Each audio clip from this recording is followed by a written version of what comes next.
My father came up with the idea and did so in a very odd way. He drew two vertical lines, put a cockeyed halo on top, and underneath that, he wrote two words, Space Needle. The Space Needle, really shouldn't be. It was sketched as a flying saucer on a stick. As a kid, I thought the Space Needle was almost dreamlike. It was futuristic. There's a very strong sense that we had something here that was special that maybe the rest of the world didn't really understand. They were trying things that had never been tried before. The Space Needle was built for the Seattle World's Fair of 1962. And the fair was coming. There was definitely a date in which they had to be done by. They didn't have a permit, they didn't have engineering, they didn't have the money to build it. The Space Needle captured the imagination of an awful lot of people. We went from log cabins to the space age. It's a beacon for the city because it tells the story of Seattle. It was modern back then, but it's not modern anymore. I think it was important to upgrade the Space Needle because it is Seattle's icon. How do we make the Space Needle better? How do we make it relevant? We are doing a very modern and major interior renovation of the building.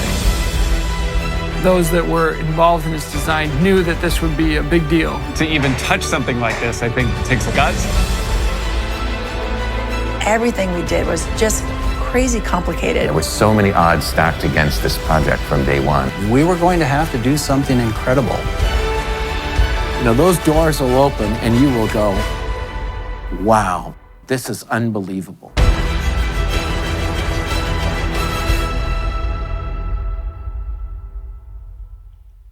Please welcome to the stage, Randy Coté.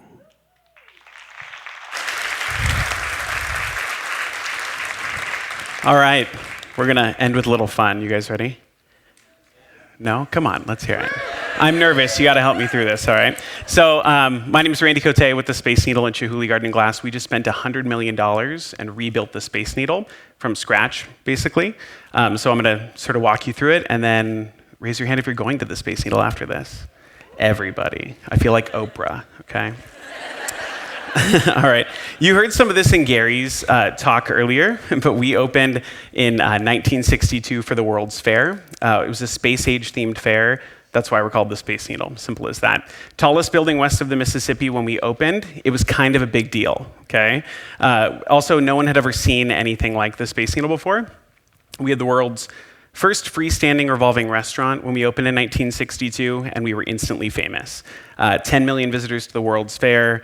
6 months, or basically a year after, these lights are bright, people, my goodness.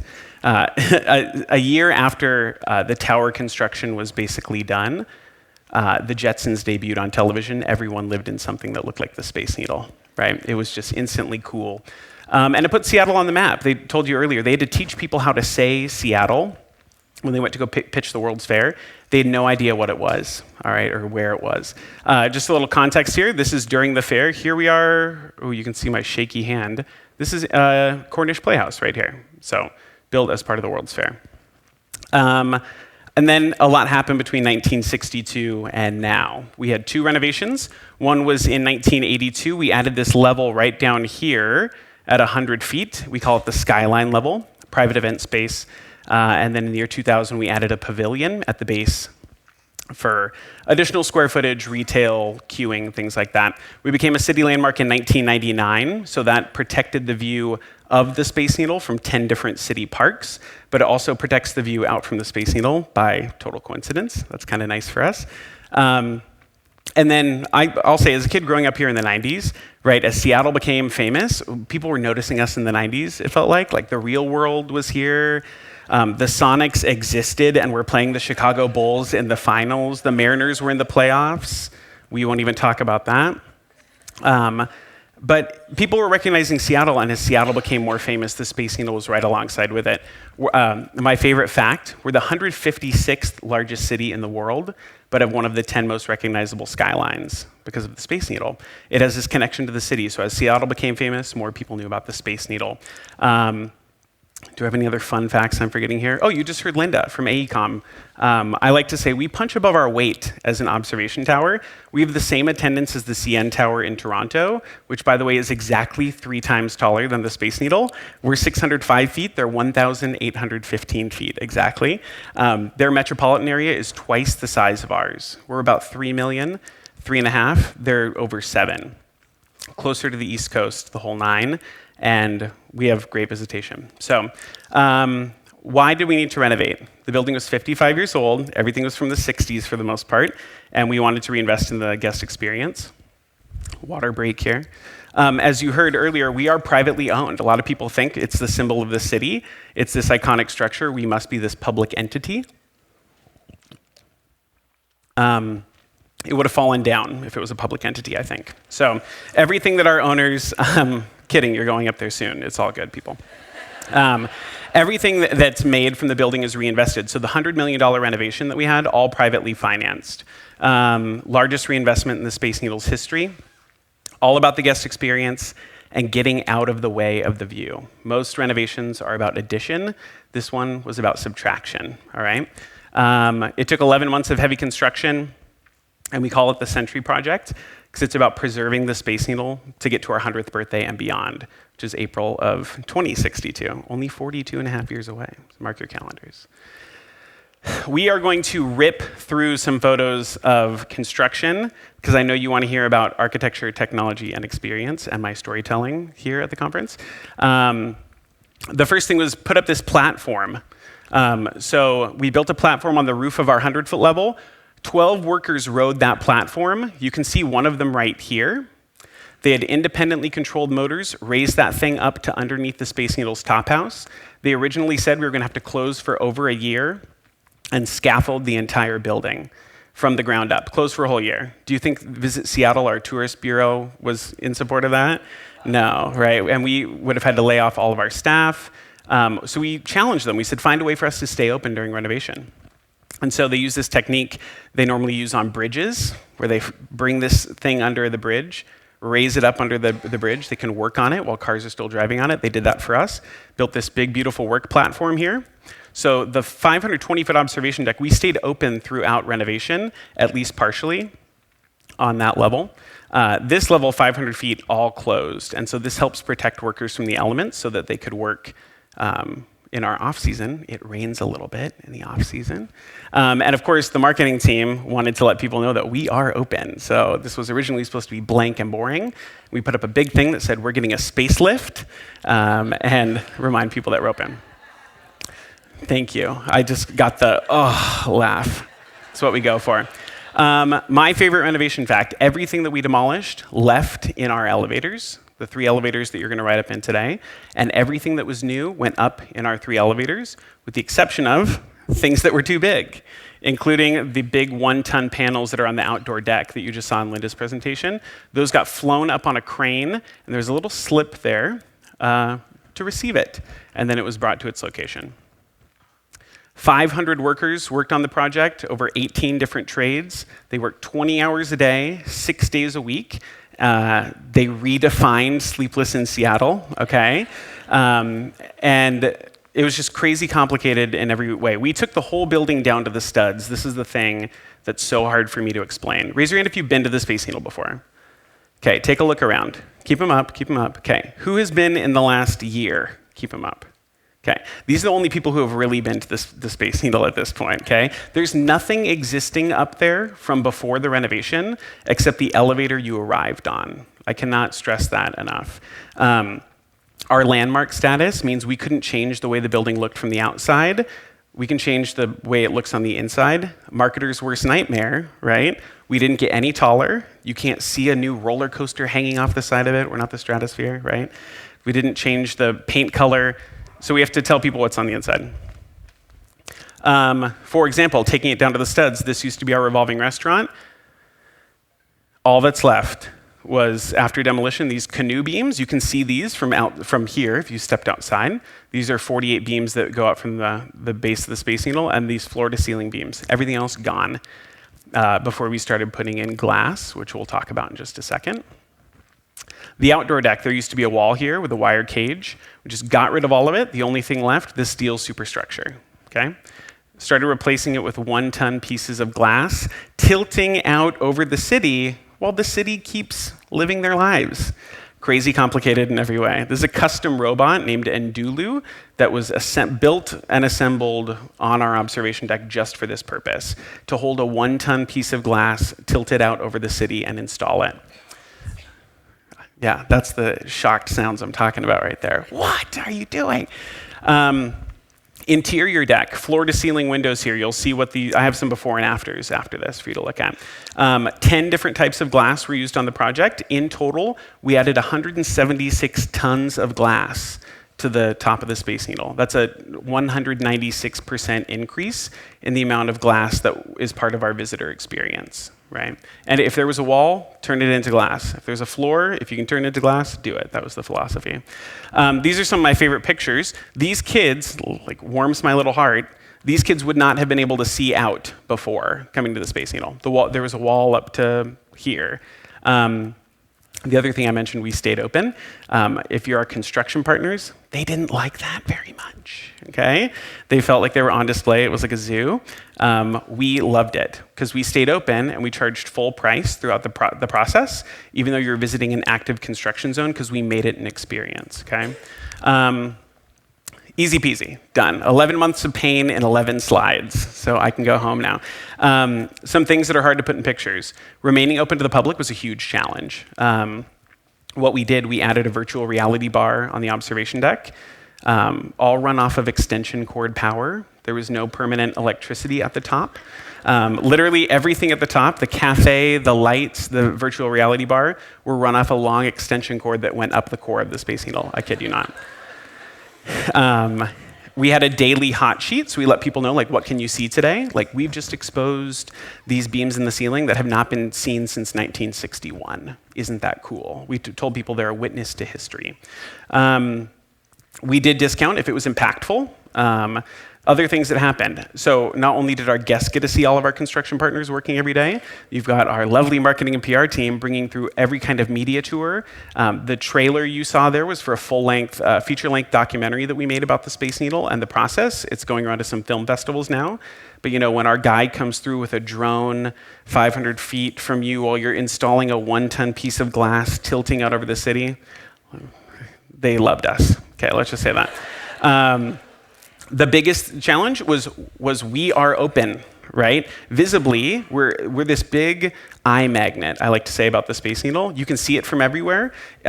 When our chef team cooks, cleans the ranges on their up in the kitchen, and white smoke comes out of the roof, we get all kinds of phone calls, social media messages. Oh my gosh, like, is the Space Needle on fire? What is happening? And we always joke with them and say, like, no, the Space Needle's elected a new pope, right? But because we're visible, people ask questions. But when they see that big wrap and things flying up, their assumption is Space Needle's closed. Guess what? That wasn't part of the strategy of staying open. And then finally, just everything we do is crazy complicated. We're on display, all those sort of things I talked about. So we're going to talk about the fun stuff now, before and after. I'll try to stay out of the way so we can have the full ooh and ah. So this was our observation deck before. This is the interior deck. It got these finishes in the year 2000, all right? Some things to point out. All of the steel structure is encased in plaster and wood. Every other window has one of these crossbars. The wall, you can see, comes up to about the height of the butt of this chair. This is like a high bar chair. My favorite thing, access to the outdoor deck. You'd come off of the elevator here. There's one door in front of each elevator. You'd turn down this little staircase. You'd go down 3 stairs. You'd turn right. You'd open one normal-sized door. Big pinch point, people coming in and out. This is what it looks like now. Again, the only thing existing from the previous photo you saw is this beam, but it was, hiding back in that plaster case before. So what do you have now? In front of each elevator are 2 sets of 11-foot tall double doors. We went from 3 doors between inside and out to 12. The staircases are 4 steps wide. We've blurred the line between what's inside and what's outside. Clean aesthetic, subtle colors that complement the view. The furnishings are all new. The furnishings are minimal. Even the detail here, the way the roof or the ceiling curves invokes the pagoda sloped roof of the Space Needle. So totally different. The exterior deck, they're on a first date. Wall up to your waist, okay? Glass partition up to about here. This is what the deck looked like for our first, 16 years. It was a thrilling view for the first 16 years, but in 1978, this safety cage was put into place, okay? So this is what the deck looked like before. Again, look at how high these walls come behind them. This is the deck now. So we've replaced the safety cage with these 48 tilting glass panels. They weigh 1 ton each. Material cost for each one, $100,000. That does not include design, production in Germany, shipment through the Panama Canal, et cetera, et cetera, et cetera. So just the glass on the outdoor deck was $4.8 million. You can see here that photo we saw earlier of that exposed steel superstructure here. You can see it's all visible. Everything's visible. The wall to the outdoor deck actually used to stop right here. And to cover up these metal elbows that you see here, we put a tilting piece of glass over each set of them. We call them sky risers. So they're these glass benches. The front is higher than the back. So when you sit down, especially I see a lot of people wearing slacks today, which is the best way to experience it.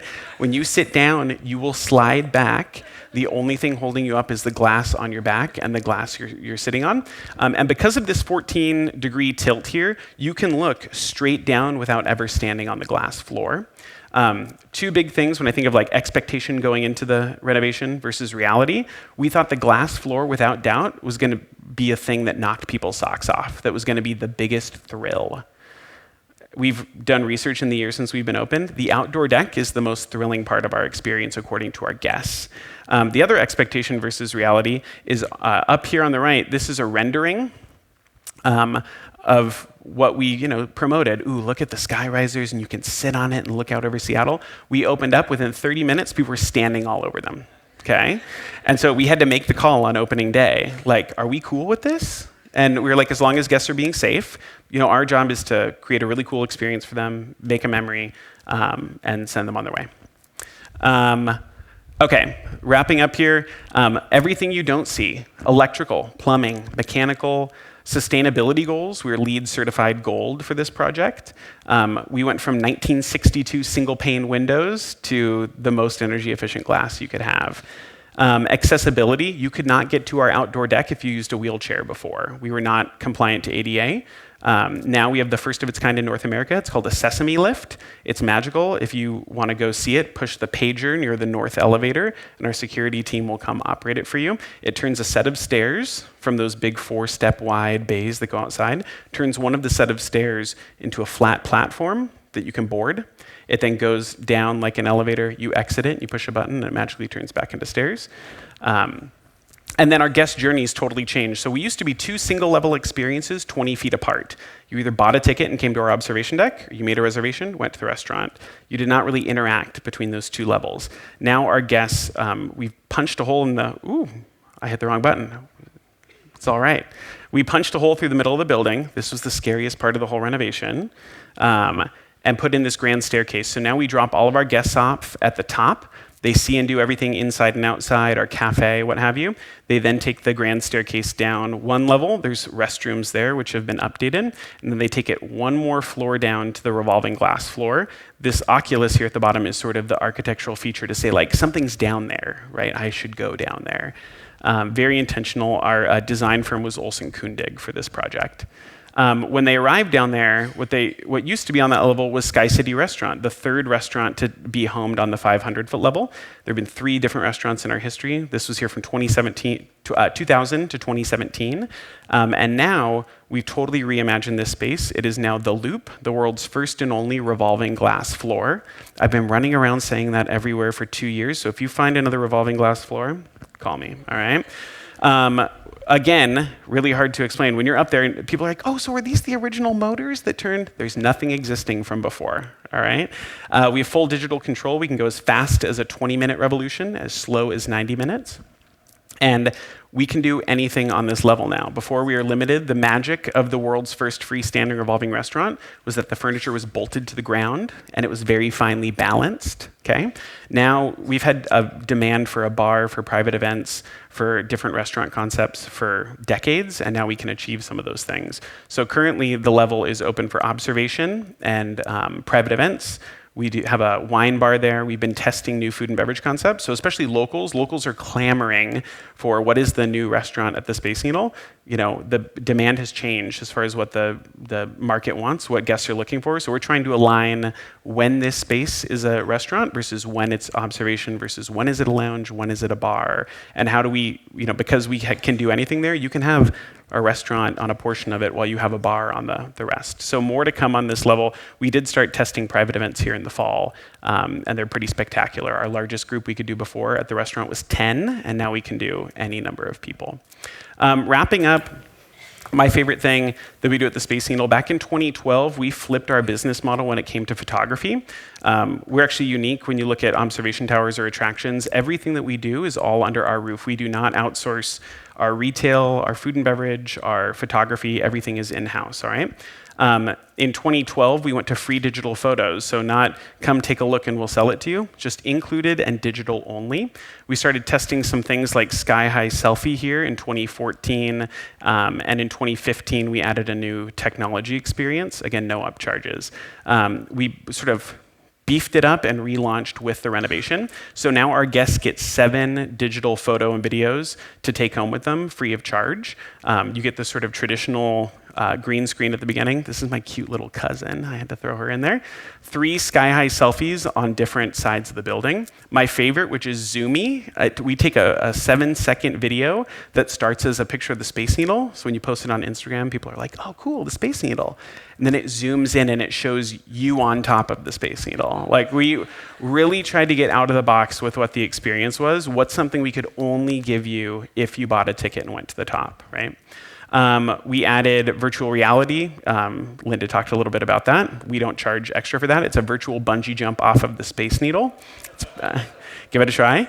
And then we also have, there's a digital souvenir that goes with that. So we can take a picture of your face. It turns it into a little cartoon. We throw it on a 30-second video of a little character with your face jumping off of the bungee jump. So it's another little digital thing for you to take and to share.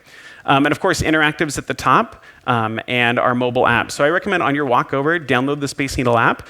You can attach your ticket barcode to your app and just use your app to scan at all of the photo experiences, especially the self-take ones like Sky High Selfie. That's also how you access the Zoomy. So you have to scan a code on a floor mat on the outdoor deck that basically activates. It says the Zoomy cam is ready. It tells you when to wave, all that sort of stuff. I will say it till I'm blue in the face. We don't charge extra for any of these things. So we absorb it all into our ticket per cap, right? So it's you're paying for the experience for all of these things. I think last but not least was media coverage. So all of the people that we sort of trotted through, we had $70 million of earned media value over the course of the project. Everything from that platform going up was sort of the visible, signal to the city that we're doing this thing, all the way to the grand opening on August 3rd. All the pictures you saw on the revolving glass floor and all the people on it, those are all people that work for us because the construction ended at the end of the day on August 1st. We got our certificate of occupancy the morning of August 2nd and went in there with staff and took pictures.